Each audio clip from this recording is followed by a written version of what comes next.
Кандайсыздар, барыңыздардын Нооруз айыңыздар менен куттуктайбыз. Урматтуу достор, биз жогоруда эле эскертип кеткендей жана өзүбүздүн постко жарыялагандай эле бизде бүгүн конокто юрист болмокчу. Ким деп турсаңыз, Абдумуминова Назира эже. Андыктан силерде укукка тиешелүү кандайдыр бир суроолор болсо, дароо ушул жерден жөнөтүп жоопторду алып алсаңар болот. Бул жашоодо көп кездешүүчү нерселер мүмкүн. Биз кайсыл бир жерден силер өзүңөрдүн укугуңарды коргой албай калганга чейин тебелеп кетти. Мына ушул тууралуу кыскача түшүнүктүү жазып, дароо жоопторун алып алгыла дейли. Бүгүнкү биздин негизги темабыз болсо нике келишими жана жубайлардын жалпы мүлкүн бөлүштүрүү туурасы болмокчу.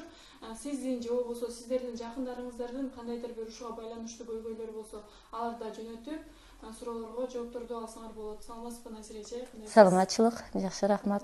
Сау иштериңиз? Кудай шүгүр. Өзүңүздү бир сыйга тааныштырып. Мен адвокат Абдумуминова Назира Акрамовна, Бишкектик территориалдык адвокатуранын мүчөсү болуп, өзүм көбүнчө кылмыш иштерине катышып, биздин жарандарга юридикалык кызмат көрсөтүп, жардам көрсөтүп иш алып барам. Бүгүнкү күнү граждандык маселе экен. Эгерде суроолор болсо, мен жооп бергенге даярмын. Баштасак, ошол бүгүн биз нике келишими жана жубайлар ортосунда мүлктү бөлүштүрүү темасын алганбыз. Назира эже, ушул нике келишими деген кандай нерсе, ошол боюнча маалымат берип кетсеңиз окурмандарыбызга. Кантип жазылат, кандай шарттары бар? Эми нике келишим бул турмуш курабыз деген биздин жарандар өздөрү өз арача келишип, ошондой келишим түзүшөт. Бул келишим негизи эмнеден курамы эмнеде? Алар өздөрүнүн мүлк боюнча бири-биринин ошол үй бүлөгү, үй бүлөнүн бюджетине салымын чектешет. Ким кандай укуктары, милдеттери баардыгы ошол келишимге киргизилет. Бул эмне үчүн керек? Көп кезде ажырашканда ошо мүлк бөлүшүү жөнүндө көп мындай маселелер чыгып баштайт да. Көбүнчөсү мүлк бөлүшкөндө эки жубайдын ортосунда жарым 50% бөлүнөт. Эгерде ошондой келишим түзүп алышса, анда ошол келишимде уже түздөн түз көрсөтүлөт да, кайсыл мүлк кимге тиешелүү болот эгерде ажырашса.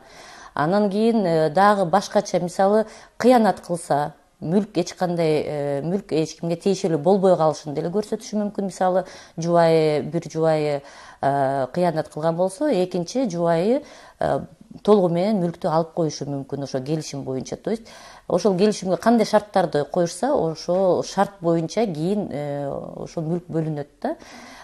Бул келишимди кандай кезде түзсө болот? Турмуш кура электе деле түзсө болот. Бирок турмуш кура электе түзгөндө бул экөө никелешип, расмий түрдө ЗАГСтан никеге тургандан кийин күчкө кирет. Эгерде эки жубай уже турмуш куруп жашап жүргөн болсо, ал каалаган убагында ошондой келишим түзүп алышса болот. Бирок бул келишимде бир гана анча-мынча эмелер бар, келишимге туура келбей турган маселелер. Мисалы, бир жубайын ошол мүлктү, ошол ортодо болгон акча каражатты чектеткен. Мисалы, бир кандайдыр недееспособность деп коет орусча, ошол дееспособностьтин чектеткени болбойт. Андан кийин эгерде жубайы майып болуп калса, же бир кандайдыр бир маселелер чыгып калып, бул келишим боюнча аткара албай калса өзүнүн милдеттерин, анда келишимди өзгөрткөнү да болот. Бул келишимдин жакшы жери, укук милдеттери бүт баары жазылгандан кийин булар өзүн сактап калат да, укуктарынчы. Анан кийин эгерде жашабай калып, ажыраша турган болуп калса, анда ошо мүлктү бөлүштүргөндө анча мындай жеңилдик болуп калат да. Айтсаңыз, Назира эже, ошол нике келишимин түзүп жатканда шарттарын жубайлар өздөрү жазабы?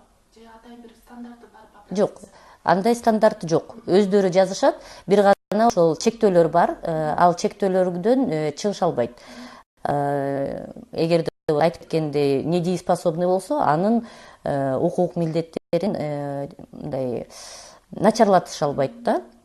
Андан соң дагы ошо келишимде балдардын мүлкүн, балдарга тиешелүү банкта счеттор ачылган болсо, ошону экөө бөлүштүрүп нике келишимге киргизише албайт.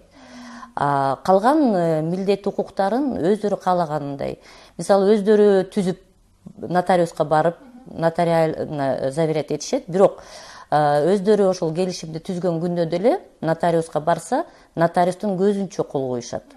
Эгерде өздөрү түзө албаса, анда нотариуска же адвокатка кайрылып, ошол келишимди түзүшүп, андан кийин баары бир ошо нотариус заверять этиш керек да. Демек, милдет эгер ошо келишим күчүнө кириши үчүн сөзсүз түрдө нотариалдык жактан бекитиш керек. Ооба, сөзсүз түрдө. Түзүп анан ортого койгон болбойт. Жок. Ал ошо көпчүлүк кыргыз коомунда ойлошот экен, бул нике келишими биздин менталитетке туура келбейт деп. Сиздин оюңуз боюнча кандай бул? Мен ал ойго кошулбайм. Анткени менталитет десек, мисалы көбүнчө жубайлар ажырашканда аял киши көп запка чегип калат да, көбүнчө мүлксүз калып калат. Эмнеге дегенде, жолдошу мен иштегем, мен тапкам, бул менин гана табышым менен пайда болгон мүлк деп көбүнчө өзү мүлктү алып калганга аракет кылат. Биздин менталитет боюнча эми ооба аял киши көбүнчө үйдө отурат, бала багат, үйдүн оокатын жасайт. Ошого байланыштуу бул өзү акча табып салым кошо албайт үй бүлөнүн бюджетине. Бирок граждандык кодексте, семейный кодексте деле бизде түздөн түз көрсөтүлгөн, эгерде аял киши үйдү карап, үйдүн оокатын кылып, бала баккан болсо, ошол себептен акча таба албай эч кандай салым кошпосо, мүлк алганга эч кандай каражат кошпосо деле, ал ошол табылган мүлктүн жарымына ээ болот деп. Ошол нике келишимди мен ойлойт элем, баары бир көбүнчөсү эми азыр соттук системага деле ишенбейт, мисалы көбүнчө укуктар тебеленип калып атат. Бул жаман нерсе эмес, кайрадан ошол жубайлардын өздөрүнүн укуктарын гана сактап калат. Менталитеттин бияка эч кандай тиешеси жок. Бул практикаланып атат, бүттүк дүйнө боюнча бардык жерде эле практикада бар. Бизде деле Кыргызстанда көбү азыр ошол практикага өтүп баратат, ошондой нике келишимдерди түзүп атышат. Мен ойлойм, бул жакшы нерсе. Кийин мындай чыр-чатак, анан соттук бир териштирүүлөрдөн, соттук териштирүү, сот аркылуу мүлк бөлүштүрүштө эле бул акча каражаты кетет, убактысы кетет, анан көп мындай эмоционалдык жактан деле жабыркайт адамдар сотко барып жүрүп. Нике келишим болсо, бул жөнөкөй эле кийин эгерде жашабай калышса, эч кандай уруш талашы жок эле, убакыт жоготпой эле бөлүштүрүп алышат. Ошол нике келишимин түзүп коюп, анан белгилүү убакытка чейин бир үй бүлөлөр жашады деп алалы. Анан үй бүлөсүнүн бирөөсү, ошо же аялы же күйөөсү, мен бул шартты өзгөртөм деп чыкса, кайра нотариуска кайрылыш керекпи? Ооба, ошондой эле процедура, кайрадан ошо бирок бирөө эгерде өзгөртөм десе, экинчиси макул болбосо өзгөртө албайт. Экөө ошол өзгөртүүлөргө келишип, макул болушса, кайрадан эле ошол өзгөртүүлөрдү киргизип, кайра өзгөртүп туруп нотариустан ошону закондоштурушат да. Биздин окурмандарыбыздан да сурап бергенде, незиречи ошол нике күбөлүгүн түзүп жатканда, мисалы, жолдошунун же жубайдын бирөөсүнүн улуту башка болсо, ага башкача бир шарт менен түзүлөбү деп. Жок. Жок, ал шарт боюнча эми улуту башкабы же башка мамлекеттин жараныбы укук милдеттери ага карап өзгөртүлбөйт. Бирок мүлк боюнча биздин Кыргызстандын мыйзамына жараша балким бир кандайдыр өзгөртүүлөр болот алар үчүн. Эмнеге дегенде, мисалы, мүлккө эгерде биякта сатып алууга, өзү ээ болууга укугу жок болсо мыйзам боюнча, анда ошол нике келишим боюнча бирөө жарым кийин ажырашып кетсе, ошол сырттан башка мамлекеттин жараны ал мүлккө ээ болбой калат да. Ошондуктан биздин мыйзамга карата ошол шарттар түзүлүш керек. Эч кандай чектөөлөр жок, өздөрү түзүшөт, бирок түзүлгөн шарттар биздин мыйзамдардын талабына ылайык келиш керек да. Темадан бир аз Саламатсызбы дейт. Эгерде ортодо ЗАГСы жок болсо, баланын атасы энесинен талаша алабы, тартып алууга канчалык мүмкүнчүлүгү бар? Баланы атасы энесинен талаша алабы дейт. ЗАГСы жок болсо деле, эгерде бул чындап эле баланын атасы болсо, ал укугу бар балага, ал сот аркылуу өзүнүн атасы экенин далилдеп, сот аркылуу признание отцовства деп коет, атасы деп табылгандан кийин уже сот карап, сот чечет ким менен бала калганы жакшы. Ал сот караганда баланы ким менен калтыруун чечкенде эки тараптын жашоо шартын, балага кайсыл ким менен болгон жакшы болоорун карайт. Эми ар кандай ситуациялар болот, ошон үчүн ар бир ошо баланын атасы да энеси да сот алдында тастыктап далилдеп бериш керек да, эмне үчүн бала аны менен болуш керек. Бул жакта да WhatsApp'тан келген суроолор бар болчу. Саламатсызбы дейт. Жолдошумдун мени алганга чейин эле үйү, машинасы жана малдары бар болчу. Эки балабыз бар. Мен үй мүлктү бөлүүгө укугум барбы, бөлүшүп алууга? Бизде семейный кодекс боюнча мүлк эгерде үйлөнгөнгө чейин алынган мүлк болсо, анда ал мүлк бөлүнбөйт, эки жубайдын ортосунда бөлүнбөйт. Ал үйлөнгөнгө чейин кимге тандык болсо, ошол кишиге кала берет. Бирок эгерде булар мурда алынган мүлк болгону менен кийин үйлөнөрдө келишим түзүшсө, нике келишим, ошол нике келишимде булар ошол мүлктү деле киргизип койгонго укугу бар. Эгерде аялы ошол келишимге киргизсе, мисалы азыр деле мына жашап жүргөн кезде ошондой келишим түзүшсө, ажырашсак, ошол мүлктү кандай бөлүнөрүн, мисалы жолдошуна эмне калат, аялына эмне калат, анан нотариально заверять этсе, анда ажырашкандан кийин мейли жубайы мурда жолдошуна тиешелүү болсо деле өзү келишим түздү, өзү макул болду, анда алса болот. Бирок эч кандай келишим жок болсо, андай шарттар көрсөтүлгөн эмес болсо, анда мыйзам боюнча бул жолдошуна калат да. Шартты ошо келишимди улам жаңылап туруш керекпичи? Бир түзгөн боюнча эле кала берет. Ал өздөрүнүн ыктыяры. Кааласа, да, кааласа жаңылашат. Саламатсызбы дейт. Жолдошум камалып кеткен үй анын намында. Кандай жолдор менен бөлүшүп калабыз? Анын түрмөдөн чыгышын күтөмбү дейт. Жок, эгерде жолдошу түрмөдө болсо, жолдошу жок деле сот карап ЗАГСты жоет. Ошол эле арыз менен ЗАГСты жоюш үчүн арыз менен кайрылганда, ошол эле арызда мүлктү бөлүштүрүү боюнча деле талаптарды коюп бөлүштүрүп алса болот. Кийинки суроо, саламатсызбы? Үй мүлк бөлүнүп жаткан учурда балдарыма алиментти кошо чектеп беришеби же ага дагы өзүнчө башка документтерди топтошум керекпи? Балдарды алименттерин негизи ажырашып жана алиментти кестирип берүү жөнүндө кайрылышат арыз менен. Үй мүлктү бөлүштүргөнгө эгерде алиментти тезирээк чечиштирип алайлы же болбосо ажырашкан тезирээк болсун десе, мүлк боюнча арызды өзүнчө берген жакшыраак да. Эмнеге дегенде, ал көп убакыт талап кылып калышы мүмкүн да, бир нече айга созулуп кетиши мүмкүн. Эмнеге дегенде, ошо мүлктү деле баалаш үчүн экспертизага жиберишет, аны оценка кылышат, анан бир нече процесстер болот, то есть бир нече айга созулуп кетет да. Ошон үчүн өзүнчө берген жакшыраак болот. Үй мүлк 18 жаштан ашкан балдарга дагы бөлүнөбү дейт? Же бир гана аял менен бирөсүнүн ортосунда эле бөлүнөбү? Жашы жеткен өспүрүмдөр уже мүлккө тиешеси болбойт, жубайлардын ортосунда гана бөлүнөт. Үй мүлктү бөлүштүрбөй эле балдар ким тарапта болсо баарын ошого берип койсо болбойбу? Жок, бизде мыйзам боюнча андай чара мындай каралган эмес, балдар менен калганга толугу менен калат деп. Баары бир мүлк бөлүнөт, бирок көбүнчө мындай көп ситуациялар болот. Жубайлар ажырашып кеткенде жолдошу үйдөн чыгып кетип, үйдү калтырып кетет. Бирок бул маселе мындай мыйзамда көрсөтүлгөн эмес. Өз ыктыяры менен мен үйдү таштап кеттим, калтырдым деген деле мыйзамда каралган эмес, андай жок. Бирок эгерде калтырып кеткиси келсе, анда ал же дарственный оформлять этип, же башкача бир мүлктү кайра жубайына же ошо балдарына өткөрүп беркени укугу бар. Нике каттоо көөлүгүбүз жок, 10 жылдан бери жашадык, 5 балабыз бар. мен ар бир балама үй мүлктөн бөлдүрө аламбы, алар 18-ге чыга элек дейт, жана алимент дагы алсам болобу дейт. Эгерде ЗАГСы жок болсо, баягы жогору айтып кеткендей эле сот аркылуу анын атасы экенин биринчи соттун чечими менен тактап туруп алимент алганы укугу бар.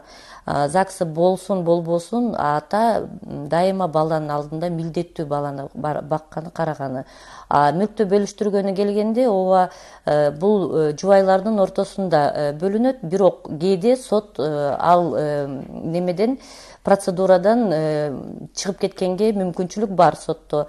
Эгерде балдар энеси менен калса, анда 50% эмес, балким 3 бөлүктөн 2 бөлүгүн аялына өндүрүп бериши мүмкүн. Кээ бир кездерде эми ситуацияга карап, ошол иш материалдарына карап, эки тарапты угуп, алардын жөйлөрүн карап көрүп, сот толугу менен деле балдар ким менен калса ошого чектеп бериши мүмкүн.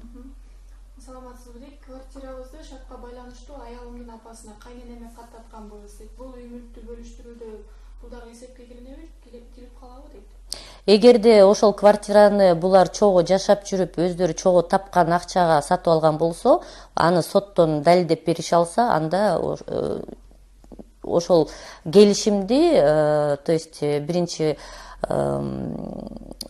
купля-продажаны оформлять этип атпайбы, аны жокко чыгарып туруп, бул купля-продажа эми анын намына жөн эле өткөрүлгөн деп ошону далилдеп туруп, анан кийин бөлүштүрсө болот. Биринчиден эми далилдеп бериш керек да. Же документтер болуш керек далилдей турган, же болбосо күбөлөрдүн көрсөтмөлөрү деле далил катарында каралат. Менин уруксатымсыз аялым карыз акча алыптыр, эми ажырашкандабыз, бул бөлүштүрүүдө мен ал карызды дагы төлөп калбайбы дейт. Эгерде аялы өзүнүн муктаждыктарына, өзүнүн мындай өзү керектеген болсо, өзүнүн бир кандайдыр расходторуна, үй бүлөгө тиешелиси жок болсо, анда аялы өзү төлөйт ал карызды. Эгерде алынган акчага ошол эле бюджетке кирген болуп, ошол эле үйдүн каражаттарына экөөнүн ортосунда коротулган болсо, анда ошону далилдеп тастыктаса, анда жолдошу деле ошол карызды жарымын төлөйт. Менин катышуумсуз сот үй мүлктү бөлүштүрүп койгон экен. Мен укугумду кантип коргойм? Укугум тебелендиби дейт. Эгерде укугу тебеленбеген азыр айтканы туура эмес болуп калат. Эми биз билбейбиз да кандай бөлүштүргөн, эмне кылган, кандай чечим чыккан. Бирок эгерде тебеленди деп ойлосо, ал кайра сотко арыз менен кайрылып, экинчи инстанциядан өзүнүн укук милдетин коргогонго укугу бар. Саламатсызбы? Үй бүлөнүн бирөөсү аял же эркек иштебесе, үй мүлк кандай болуп бөлүнүп калат? Жогоруда бир аз айтып кеттим эле, ошону эле дагы кайталап анан кошумчалап кетейин. Эгерде бирөө жарым себеп болуп иштебесе, мисалы үйдү карап, айткандай балдарды багып, үй оокатын кылып, ошондуктан эч кандай салым кошпосо, ал баары бир деле ошол үйгө, мүлккө ээ болот. Эгерде иштегенге мүмкүнчүлүгү болуп, үйдүн бюджетин жөндөн жөн ар кайсы жака коротуп, себепсиз иштебей, ошо жөн эле залал келтирип эле, акча коротуп эле эч кандай пайда тийгизбесе, аны бир жубай ошону далилдеп берсе соттон, анда ээ болбойт. Үй мүлктү сот аркылуу бөлгөн жакшыбы же кыргызча эле сүйлөшүп бөлүп алганыбыз жакшыбы дейт. Эми ар бир мындай маселени өз алдынча эле чечкен жакшы, сотко кайрылбай эле. Эгерде макулдашып, бири-биринин шартына көнсө, эч кандай сотко кайрылбай эле өз арача эле бөлүштүрүп алган, конечно, жакшы. Андай келише албаса, албетте калган жалгыз гана мүмкүнчүлүк сот аркылуу болуп калат. Бирок в досудебном порядке деп коет орусча. Сотко кайрылган күндө деле көбүнчө маселелерди өз алдынча чечишип көргүлө деп сот деле өзү мындай сунуштайт да. Ажырашкандан кийинки үй мүлктү бөлүштүрүүгө кандай документтер керек? Негизи ажырашкандан кийин сот аркылуу мүлк бөлүнөт, эгерде өздөрү келише албаса. Сотко кайрылганда ошо арыз жазылат, арызга өзүнүн дарегин, аты жөнүн, андан кийин ким менен соттошуп атканын аты жөнүн дарегин жазылат. сотко тиркеле турган кагаздар баягы ажырашкандан кийин болсо ажырашкан жөнүндө күбөлүк, андан өзүнүн жеке паспортунун копиясы, дагы да жашаган жери справкасы, анан керектүү ошо документтер тиркелип туруп сотко кайрылат, а сот уже өзү чечим чыгарат да, ошол документтерди карап, эки тарапты угуп чечим кабыл алат. Жолдошум каза болгондон кийин кайненем биздин үйдө балам 3 балам менен сыртка чыгарып койду дейт. Мен кандай жол менен ал үйдөн үлүш ала алам дейт. Бул мураскорлукка жатат. Мисалы, жолдошу менен расмий түрдө никеге турган болсо ЗАГС аркылуу, анда алар жарым жылдан кийин нотариуска кайрылып, өздөрүнүн укугун ошол жактан справка берилет, булар документ берилет, мураскор деген, и ошол документтин негизинде сот аркылуу мүлккө талап кылса болот. Саламатсызбы дейт. Үй мүлктү бөлүштүргөндөн кийин жолдошум кайра келип талашуулар, жазуучулар болсо кимге кайрылам? Эми ажырашып, мүлктөрдү бөлүшүп, өзүнчө жашагандан кийин күйөөсү келип тынчын алып, урушташ болсо, эми бул бир гана милиция кызматкерлерине кайрылат. Урматтуу достор, бизде конокто юрист Назира эже бар. Андыктан суроолоруңар болсо, узатып отургула, укукка тиешелүү баардык суроолорду узатсаңар болот, жана дагы үй мүлктү бөлүштүрүү, нике келишими тууралуу дагы суроолорду узатсаңар болот.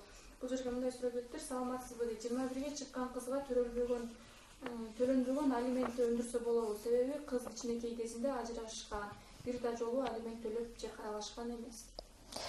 Эми 21 жашта болсо көп убакыт өтүп кетиптир.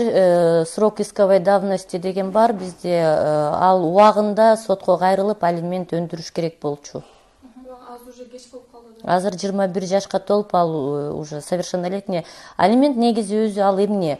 Ал мисалы ажырашкандан кийин бала ким менен калса, кайсы бир жубай менен, ошо баланы бакканга жардам, эми жардам эмес, ал милдеттүү, конечно, экинчи жубай бергени. Ошону багып чоңойткону алына турган акча да. Алимент 18 жашка чейин төлөнөт. Бул 18 жашка чейин төлөнмөктүр, 21 жашка толуптур, уже мөөнөтү өтүп кеткен. Саламатсызбы дейт. Менин биринчи күйөөмдөгү баламды экинчи күйөөмдөгү эмесине атына каттатканмын дейт. Бирок аны менен да ажырашып кеттик. Эми ошондо кимисинен алимент төлөтөм дейт. Эгерде экинчи күйөөсүнө каттаткан болсо, анда экинчи күйөөсүнөн.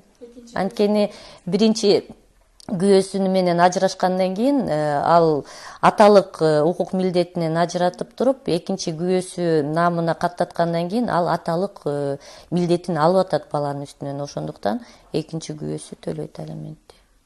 Саламатсыздарбы дейт. Жолдошум каза болуп калган, бирок анын туугандарынан балдарыма алимент чектетип алсам болобу дейт.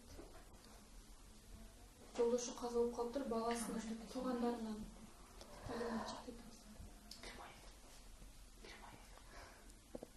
Вот насчет этого андай жок, мыйзамда андай көрсөтүлгөн эмес. Эми ал деген өз арача, мисалы макул болурса, балким эми тууган деп жардам беришет. Бирок мыйзамдын алдында алар милдеттүү эмес. Бир тууган үчүн алимент төлөгөнү бала үчүн. Саламатсызбы дейт. Күйөөм экөөбүз ажырашканбыз дейт. Ортодо нике келишимибиз бар болчу дейт. Бирок күйөөм сен менин көзүмө чөп салгансың деп нике келишиминдеги шартабай жатат. Эмне кылсам болот? Эгерде нике келишимде көзүнө чөп салса, анда эч кандай укук милдеттерин аткарбайм деген пункт бар болсо, анда ал күйөөсүнүкү, жолдошунуку туура. Эгерде андай келишимде көрсөтүлгөн эмес болсо, анда жолдошу укук милдеттерин аткарыш керек. Эгер ошол келишимде көрсөтүлсө, бирок аял көзүнө чөп салбаса, анда эмне кылыш керек? Бирок күйөөсү сен чөп салгансың деп эле аны айыптап эле шарттарын аткарбай жатса. Эгерде ошол шарттар аткарылбай, бири-бири менен келише албай, бирөө-бирөөнү күнөөлөп аткарбай жаткан болсо, анда мыйзам боюнча, ошо гражданско процессуальный кодекс боюнча, семейный кодекстин негизинде сот аркылуу өздөрүнүн укук милдеттерин уже могут защитить. келишим менен баштоо бул бактылуу үй бүлөнү кура алат деп айта аласызбы дейт.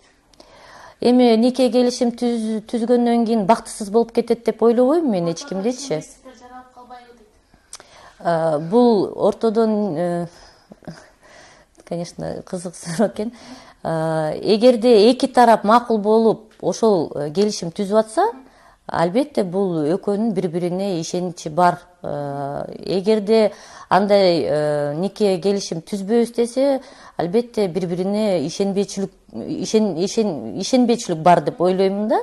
Эгерде ишенишсе бири бирине, анда бул эч кандай тоскоолдук кылбайт бактылуу болуштарына. Саламатсызбы дейт, мен Россиядамын, аялым менен телефон аркылуу сүйлөшүп нике келишимин Кыргызстандан түзүп койсок болобу? Жок, аны үчүн сөзсүз нотариустун көзүнчө кол коюш керек, ошондуктан болбой калат. Келиним менен балам нике келишим түзгөн, бирок балам каза болуп калган дейт. Баламдын үлүшүн мен өзүм алып алсам болобу дейт. Кайнаш жазаптыр. Эми бул нике келишимде ошол үлүш кимге каза болсо же ажырашса кимге тиешелүү болоорун караш керек. Эгерде ал аялына тиешелүү болот деп көрсөтүлгөн болсо, анда ала албай калат. Назира, сиз биз менен иштешип келатасыздар, баарын түшүнөсүз, билдиңиз. Анан биздин өспүрүмдөр боюнча болсо жаштарга кандай сунуш кылуу тилектериңиз бар? Эми жаштар азыркы учурда көп эле интернеттен ар кайсыны көрүп, көп маалымат бар, аябай эле билимдүү, мындай грамотный десем болот да. Бул нике келишим боюнча менин сунуштарым бул жаман нерсе эмес. Эгерде кийин эч кандай уруш талаштан алысыраак болобуз десеңер, эми ар кандай болот жашоодо жагдайлар. Нике келишим түзгөн менин оюмча туура эле бир силердин кадамыңар болот. Конечно, жок жаман жерлери деле болот келишимдин. Мисалы, эгерде чындап эле турмуш куруп, чогуу жашайын деген ою жок болсо, атайлап ошондой турмуш курам деген ой менен калп эле алдап нике келишим түзүп алып, кийин ошо мүлк үчүн эле мүлккө гана көз артып келишим түзүлүп калса, бул мындай бир чоң минусу бар да. Ошон үчүн үйлөнөрдүн алдында, ошондой келишим түзөрдүн алдында бири бирине канчалык ишенет, бири бири менен канчалык жашап кетет, ошого карап туруп, анан кийин бул нике келишимди түзгөнгө мындай кадам басыш керек да. Урматтуу достор, бизде конокто юрист Абдумуминова Назира эже болду. Андыктан силерге суроолоруңарды узатканыңарда тиешелүү жоопторду алдыңыздар деген үмүттөбүз. Кийинки берүүгө чейин сиздер менен коштошобуз. Саламатта калыңыздар.